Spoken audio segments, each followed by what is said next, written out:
वायना काय आहे? आता काय सांगू अहो साहेब, अहो या सिद्ध्याची मी जास्त लयच वाढत चालली.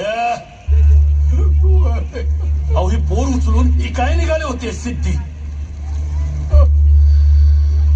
पल्याडच्या बाजारात आपल्या लोकांना यांचा संशय आला म्हणून यांच्या मागे गेलो. तवा बुरखा घालून बसवलेली शेलाराची